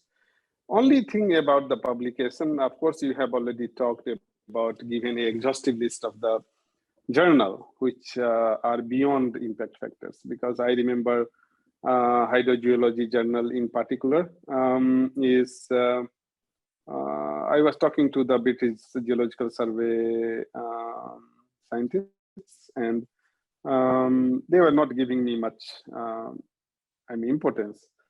But I was persistent, and so in the second or third day of a conference or something, he asked me, "Have you any publication in hydrogeology?" I said, "Yes, I have." After that, his perspective had changed. So people are funny that way. So so for you, and of course, hydrogeology journal is not doing impact factor wise is not doing much. I have seen that even among your selected paper, you did choose earth science, environmental earth science, which was earlier environmental geology. Right. So how do you select the journal, and what is more important for you? And impact factor, or just reputation, or the society, and what is your advice to young people to target journal on what basis, and how to bear the rejection? I think that's an excellent question. I come at it from several different perspectives. As you know, I was an associate editor or an editorial board member for Groundwater for Sustainable Development for a while. I was an associate editor for Groundwater for a couple of years. I was co-editor of Environmental and Engineering Geoscience, which is a specialty journal published by the GSA and the Association of Environmental and Engineering Geoscientists for 4 years. I have been less concerned about impact factors. I'm not unaware of them. I'm not insensitive to them. But for me as a practitioner, I tend, as I mentioned, to publish where I read, not exclusively, but at least in part, because I am more of a practitioner. I'm fine with journals like Stoughton. I realize that it has an impact factor of, above 6 now. I think it has certainly climbed in recent years. Most journals have. I frankly stopped following it in terms of tables of contents because it was like trying to drink from a fire hose. There's so much that gets published in Stoughton, Yes, yes. and so much that was not really relevant to what I was interested in, that I thought, okay, I will find out about the papers that I'm interested in, through other means. But I realized that there's an enormous emphasis put on impact factors, particularly in places like China and India. And I think that in part is worthwhile, at least to a point, because it's a way of differentiating journals that are recognized from, frankly, journals that are pretty sleepy, or, as you're aware, I'm sure, there's been a large proliferation of junk journals out there. And I think Yes. It's really critical to mentor students about submitting their papers, not underestimating themselves in terms of the prestige of a journal in which a paper can be published. And Abhijit has been extremely aggressive that way in terms of saying, we'll submit to the highest impact journal we think we can get this published in. And sometimes I tend to underestimate myself in that regard. But for me, it comes back to, will the work be recognized by the community I'm seeking to share it with, in terms of not just other academics and students, but also professional practitioners? And so that's why I have tended to opt toward the more applied journals like Hydrogeology Journal, which now has an impact factor close to 3, like Groundwater, which has an impact factor close to 3. I've published with Journal of Hydrology, and Journal of Contaminant Hydrology and Applied Geochemistry. No. So publication-wise, you have all those representation. You have the representation from water research. You have so there is no lack of that what you didn't try. And you have answered that. Of course, publishing from where I read is a very beautiful line, and maybe from the next time you can just end up with that line and start and end up with that line. Concluding line is that I would like to publish where from I read. I'm finished. Very great line. There's spectacular science that's published in PNAS and Science and the various nature journals and GRL, but again, I don't. I'm not going to wade through however many biotechnology papers to get to what I'm interested in. If I ever did something that substantial, I would be happy to publish in one of those journals. Thus far, it's primarily been in the disciplinary journals. Great. Now I would go to the last section of being human. So Ellen, the human. So you can be very light and don't take anything. This is about your personal experience. So tell me, you've been to Pakistan, even I have seen Fulbright in Pakistan, I don't know, and also India and all that. So tell me something about this subcontinent. research condition and also women and all? I am thoroughly captivated by the subcontinent. It's almost, fortunately, I've never gotten a persistent disease like malaria or something like that. But I would say my attraction to the subcontinent is like that. It has almost, infected me in terms of, it certainly affected me in terms of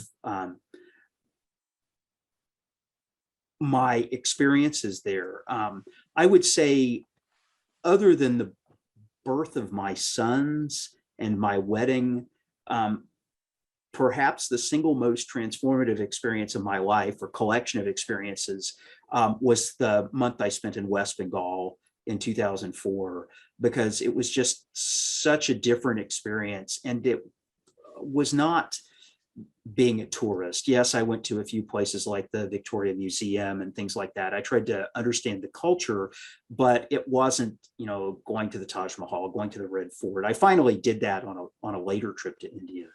I think the complexity of the cultures, and there are multiple cultures, the diversity of landscapes, the history, the societal challenges, in the sense that I or my students, former students, grand students, if you will, can potentially contribute to helping to address those. All of those are just enormously captivating to me. I have also been enormously frustrated by traffic, by food poisoning, by various other things. I like, I appreciate the fact that I have been able to travel to Pakistan and Nepal now recently, before the pandemic, in India, to be able to see not only the differences, but also the commonalities. I have seen your picture, and perhaps Abhijit puts it on many occasions. I think I have seen some repetitive posts about your Holi picture. The Holi, right? The festival. Oh, yes, with me being, that's when you said Holi picture, I was thinking HOLY, and I was thinking, oh, Varanasi, because there's a picture of me also out on the Ganga in Varanasi. But yes, the Holi picture, that was fun. I was going to say, we were in, it was just north of Calcutta. I've forgotten the name of the town now. It will come to me in a moment. But we happened to be, I happened to be visiting during my last trip to India during Holi, and it was just, it was wonderful being able to participate in that. How long, cumulatively, over the years, how many days you must have spent in India or Indian subcontinent? Let's see. So 3 trips to Pakistan, collectively about a month, so relatively short. 3 trips to India, collectively about 3 months. And then during the last trip to India, about 4 days in Nepal with my former student who works for the government of Nepal.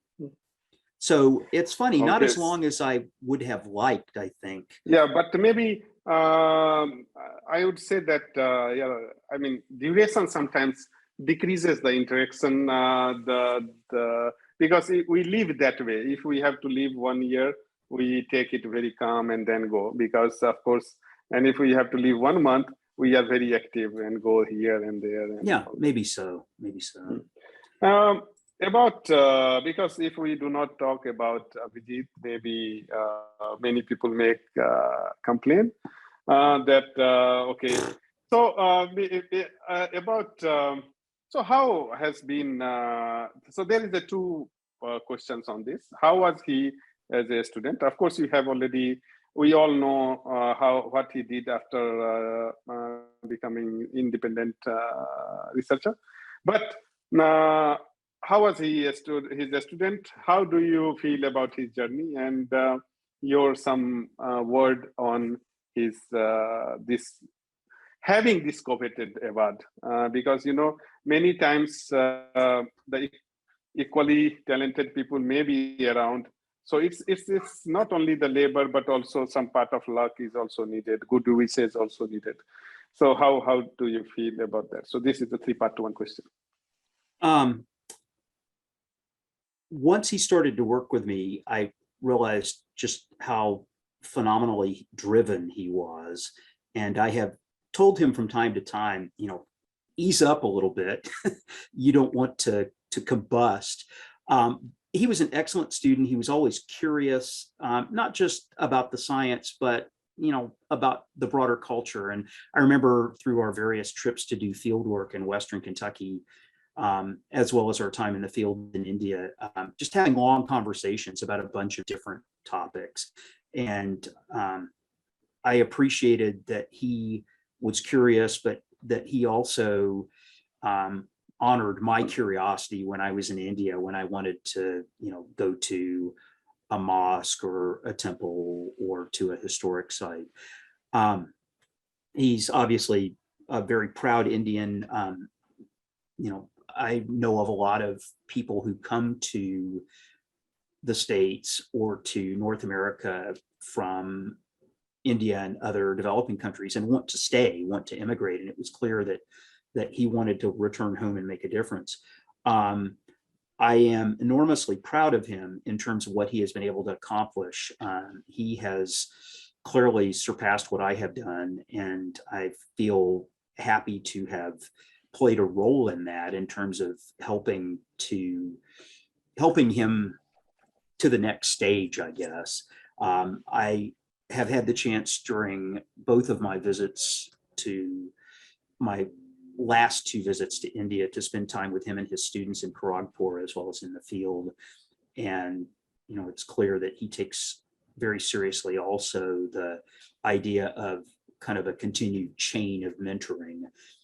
In terms of the SSB award, I had no idea just how significant that was until, even though he had told me about the importance of it, until I started to see the media coverage and things like that. And I think it's a real testament to the Indian government to emphasize and to celebrate the accomplishments of early to mid-career scientists in that way. That, in some ways, the Preeminent Science Award is not a career award, but it's an affirmation of scientists at a certain age and presumably a certain stage in their career that, hopefully makes their science more broadly familiar to the public, makes the public more aware of what they're doing, as indicated by the media coverage, but also is kind of an affirmation to and an inspiration to younger professionals that, this is the way this is something you can accomplish. You can accomplish. Actually, setting the example is also very much hydrogeochemistry field. I think he is the first one, because somewhere he was the first hydrogeologist. He was the second hydrologist. Subhamal Ghosh at IIT Bombay received it a year or 2 before. But it's, I was going to say, just in the earth sciences, the fact that traditionally the earth sciences have been viewed very in kind of a very narrow band, I think. And so this recognition of water-related studies as being integral to the earth sciences, I think is great, not just for him, but for all of us, particularly people in India who work in that. That is where I see his contribution more important, because otherwise hydrogeochemistry, the chemistry is coming, so it is no more a earth science. So continuing to this, how do you see the hydrogeochemistry field, the research in India? I mean, how do you observe, and what is your? Well, I think people like you and Obajit and some other younger scientists are really coming along. And by younger scientists, I mean, hopefully your own advisees as well as they move into the field.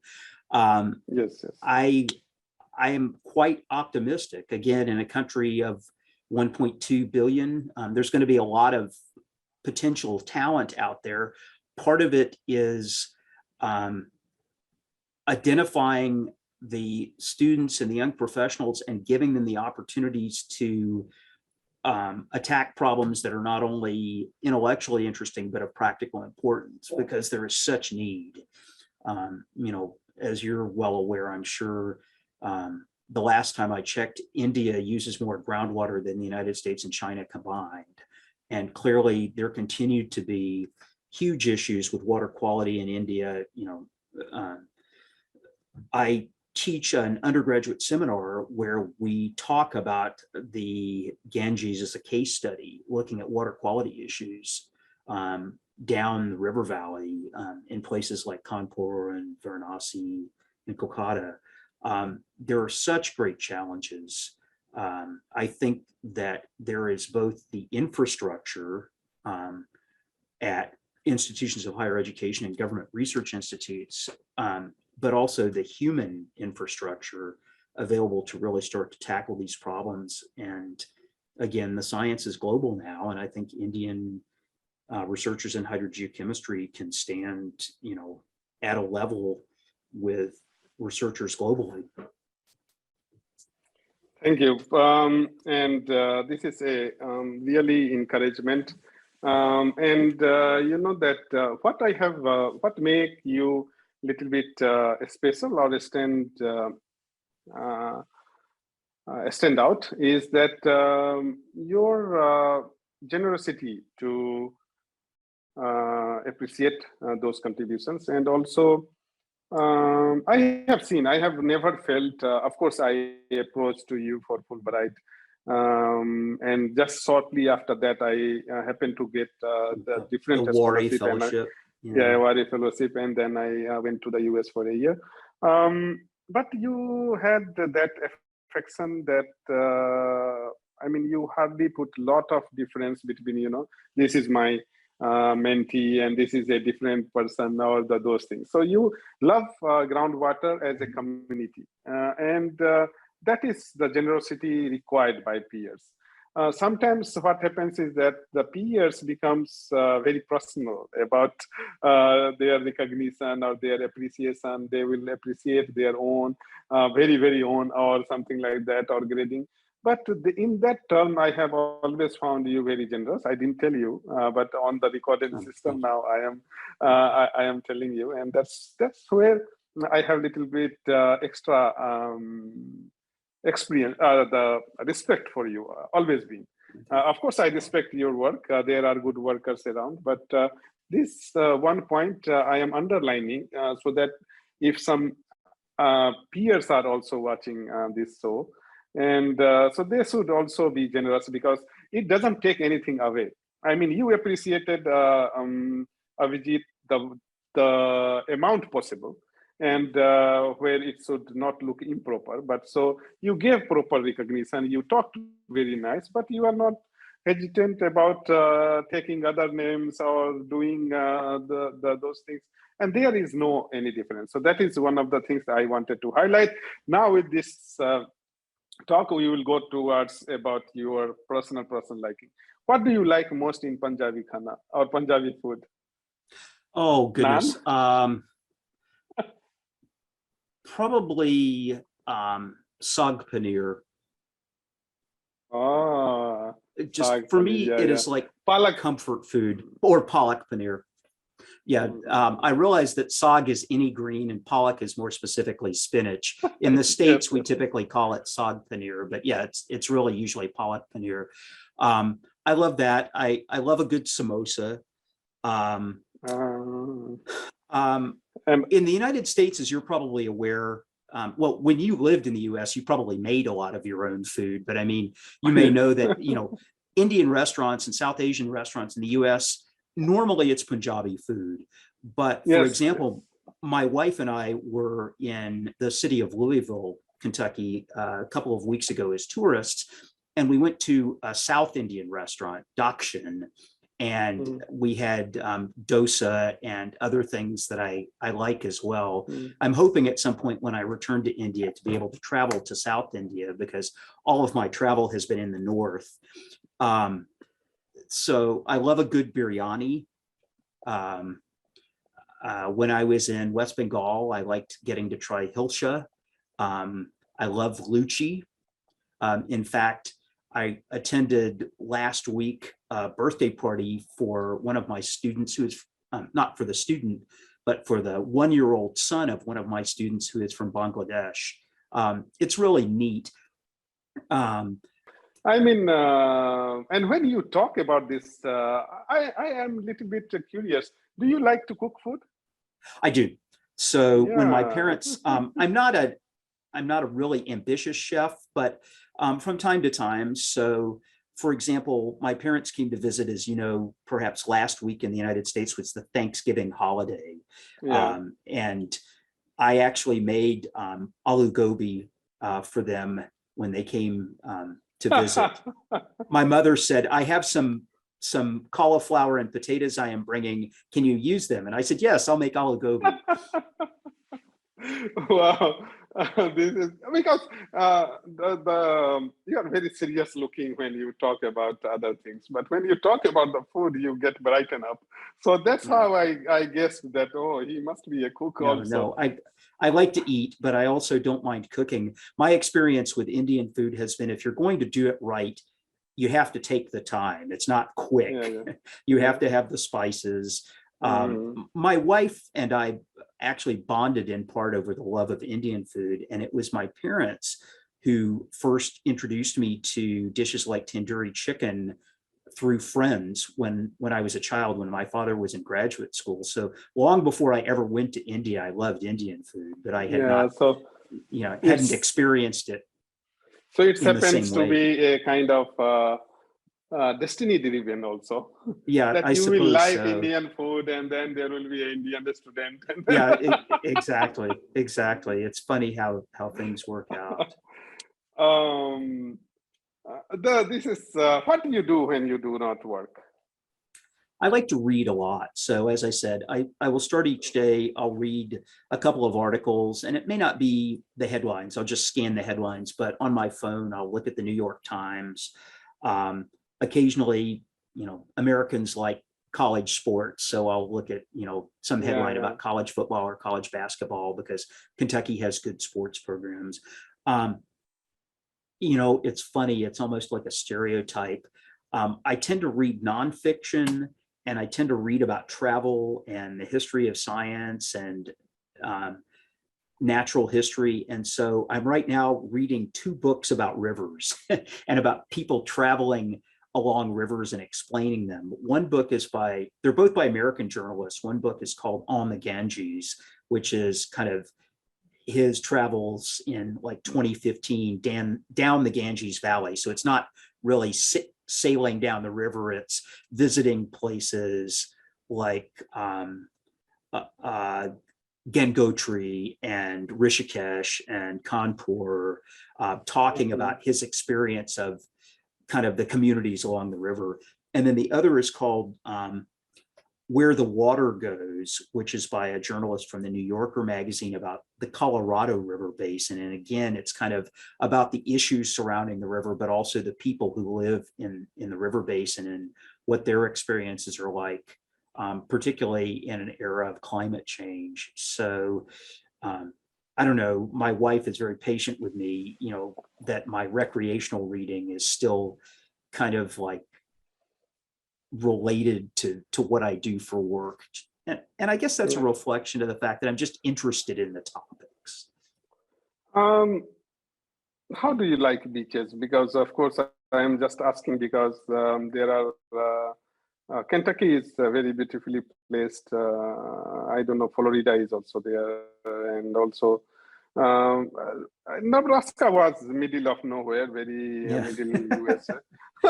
Middle of the continent. So, well, growing up in Florida, I was always within like 2 hours of the beach. most of the time, the city that I grew up in Jacksonville, I was within like half an hour of the beach. As you can probably see, I have very fair skin, so I sunburn easily. So I wasn't one of these people who went out to the beach to sunbathe. I'm okay swimming. I'm not great. I would go to the beach with my family. I would go body surfing, that is like surfing without a surfboard. I would go to look for fossils, because in the part of Florida where I lived, fossils would wash up on the beach. So often shark teeth, but occasionally other things like fossil horse teeth, part of a mammoth tooth that I found, Pleistocene fossils. So, you know, some people collect shells. I collected fossils. During my second trip to India, I actually went with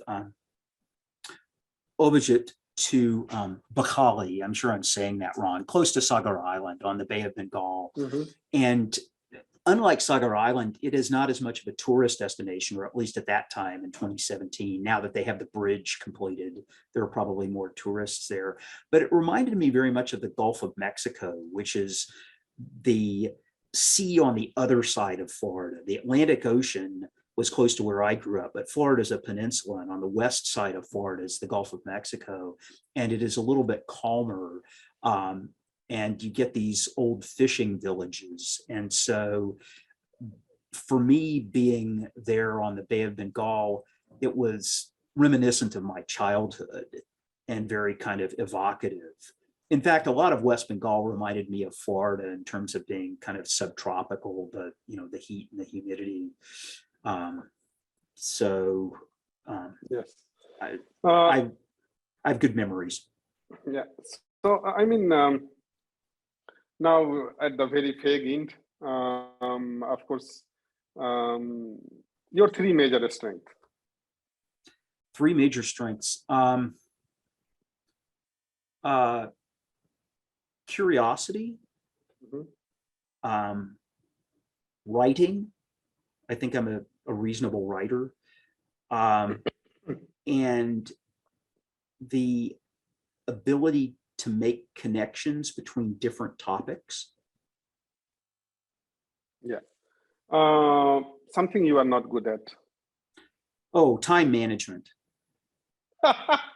That's why you were saying time management is important. Time management is important. Yeah. Time management is important. Okay. Why didn't you learn it? You would think by now. I mean, I'm okay. I'm not great. You know, I can function. I haven't gotten fired. No. So I understand the why I said why didn't you learn it is that sometimes we have to accept ourselves as we are. I mean, the few things is appreciating the diversity among us, because we are strong in some cases. Perhaps we may be weak at some cases. Like I'm very weak at planning the money and keeping count of it, keeping track of it. is really very much. But you know that if I am not outgoers, or when I am out, really after 1 hour of, if I will be leaving home, I will be very sad to leaving home. But 1 hour or 2 years after, I will be very happy that I am out, or thankfully I am coming out. But that converted into my work doing at the desk, at the room, home. I enjoy home space. I don't feel need to go out, and that translates into my productivity in terms of research work. So we need to appreciate whatever we are in some way. We don't need to get skilled in a way that we end up or kill our natural instinct or those things that God has made up. I think that's really an element of wisdom as a professional, is learning to accept who you are, not to settle, not to say that you cannot improve things that you could be better at, but recognizing who you are. Yes, yes. What is your most favorite movie? Do you watch movies? I do watch some. Let's see. My absolute favorite movie is a Scottish comedy from the early 1980s called Local Hero, which was about a man who was sent from an oil company in Texas to buy a Scottish fishing village on the North Sea to make it a deep water oil port, and about his interactions with the local people. And it's just a lovely, lovely comedy. I would say this is a Scottish movie? Yeah, it's a Scottish movie. I would say among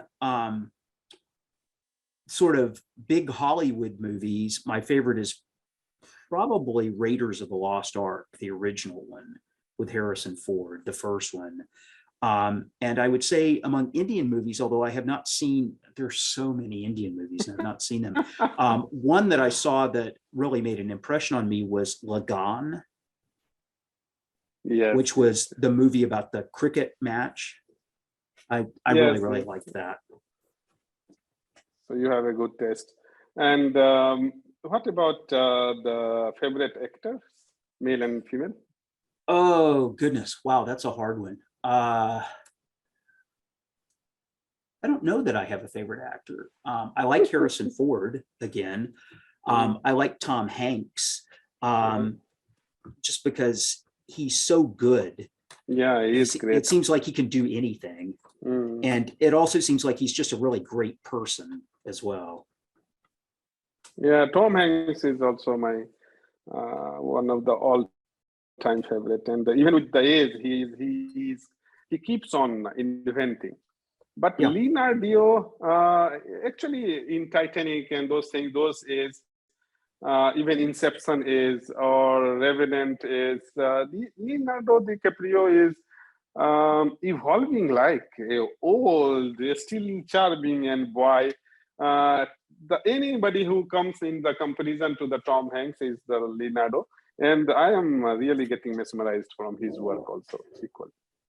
Yeah, he's really impressive. Yeah, and your favorite food? Oh my God, pizza Or probably. Cuisine? Huh? Pizza. Favorite Okay. food? What is your? Probably pizza. Okay. What is your favorite cuisine? Oh, cuisine. Oh Lord, there are so many that I like, but I would probably say Indian if I had to. Thank you. If I had to pick, if I had to pick just one. Yeah. I mean, having spent. Favorite? I was going to say, having spent a month in India, if you don't like Indian food, it's tough to survive a month in India. Fortunately, I do. Yes. What is your favorite drink? Oh, goodness. Wow. Probably tea, just because I drink it so often. Now, I'm American, so I usually drink iced tea because my wife is Canadian, and the Canadians have a strong British heritage. She introduced me to, I grew up drinking iced tea, but she introduced me to drinking tea hot. So I love masala chai. I'm fine with that. But normally in the morning, I will just make a pot of black tea, and she will drink the hot black tea, and I will save it and put it in the refrigerator, and then I will drink it cold. Actually, Japanese people also eat. I also take cold tea, and yeah. But in India, still we love hot. I will say that I really like the Japanese cold green tea with jasmine. I love jasmine tea. Yeah. The Japanese do a really good job of it. When I was in China, I could find jasmine tea cold, but it was sweet. And I liked the fact that I could find unsweetened jasmine tea. Unsweetened jasmine tea is the one that I replace my water with. So many times I don't take water, and just jasmine non-sweet tea is the best for me. So you can see in the bottom of my teacup, you can see the leaves of my jasmine tea from this morning. So in the wintertime, when I come into the office, I drink hot jasmine tea. Yeah. This is really any bucket list Any thanks to you want to? Yeah, I think it would be bucket list traveling. I would like to see more of the subcontinent. I would love to travel to Sri Lanka. I would like to travel to the South Caucasus, to Georgia and Armenia. They seem like fascinating places. I would love to go to Japan at some point. One of my wife's former students, when my wife was a lecturer, is a civil servant in the government of Hokkaido. I think she lives in Tokyo. For me, I enjoy traveling the most when I can travel someplace where I know someone, whether I'm traveling on because work or that for is pleasure. Then you feel like belong or being guest. Otherwise, you feel like being tourist. Otherwise, you feel like being tourist, and I don't like to feel like tourist.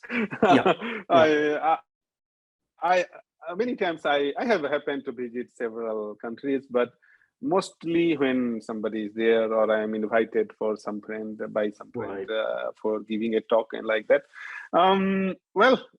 Here comes to the last question, but before that, I am not able to remove the temptation of asking what is your favorite quote and mantra of your life?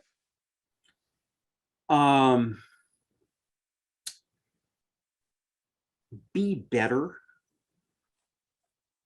I have a sign that I taped up behind my monitor here that says be better. There's a song that I like by a British rock musician named Frank Turner that I just heard a few years ago, actually. And the refrain is, we can get better because we're not dead yet. Wow. Very nice. Oh, thankfully, I didn't escape this question. So last, really the last question of the night. If you were not an academician, what you would have been? So I'll answer that two ways. One, if I were a geologist but not an academician, I would probably still be working for a geological survey, the State Geological Survey somewhere, or the US Geological Survey, or something like that. If I were not a geologist, I might have tried to be an academician in history, but if I were not an academician at all, I would probably try to be a writer. It's a tough way to make a living. I'm fortunate that I can be a scientist and still also be a writer. But I like to read and I like to write. I'm not sure I have the discipline to be a full-time writer, but there are still things I would like to write. For example, when I travel overseas, I keep a journal, I keep a travel diary. I don't keep a diary at home, but because I love to travel, especially if I'm traveling on my own. If I'm traveling with my wife, I'm usually not journaling, but otherwise, and it started when I first went to India, I will journal daily just so I will remember things. And I have done some writing, some shorter essays and things like that based on that. Thank you very much for giving this. Thank you, Manish. I really appreciate the opportunity to visit. And I view this as a visit, not an interview. So, hopefully we will have occasion to do this in person at some point. Yes, actually, so first, so thank you very much.